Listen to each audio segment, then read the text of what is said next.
আসসালামু আলাইকুম বস। ওয়ালাইকুম আসসালাম। কি ব্যাপার, দিনে আলো ফুটতে না ফুটতে তোমরা ফুল হয়ে ফুটে গেলে যে? বস, সর্বনাশ হয়ে গেছে। এই যে গ্রামের সমস্ত সমস্যা নিয়ে পত্রিকায় রিপোর্ট হয়ে গেছে। পত্রিকাটা কার? আপনার। রিপোর্ট অ্যাপ্রুভ করে কে?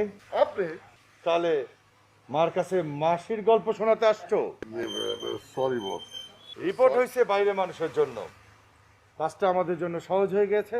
ঘটনা ঝড়ে ঘটিয়ে আমাদের কাজটা আরো সহজ হয়ে গেছে। বস, অনুমতি দিলে একটা কথা বলতে চাই। এই যে কবির মিয়া, তুমি বারবার উপস্থিতি স্টাইলে হাত তুলে কথা বলো, এটা আমার মোটা পছন্দ না। কি বলবো তাড়াতাড়ি বলো। না, বলছিলাম যে বস, এই যে দুর্যোগ হয়েছে, এই দুর্যোগে তো চেয়ারম্যান একা সামাল দিতে পারবে না, কিন্তু আপনার প্ল্যানটা কি সেটা তো বুঝতে পারছি না বস। বৃষ্টিতে সবার ফসল নষ্ট হবে, চেয়ারম্যান তো একা সামাল দিতে পারবে না, তখন এই গ্রামের লোকদের তার দরকার হবেই। কিন্তু তাও বস বুঝলাম না, আপনি কি করবেন?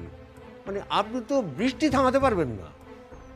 আরে কবির মাথা, এই মাথাটা একটু খাটাও, খাটালেই বুঝতে পারবা। বৃষ্টি হলে কি হবে? ফসল নষ্ট হবে। ফসল নষ্ট হলে কি হবে?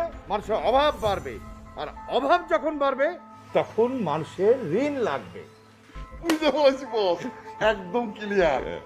আর তখন ঋণ নিলে মানুষ সব আপনার হাতের মুঠায় থাকবে। বলছো? একদম বস।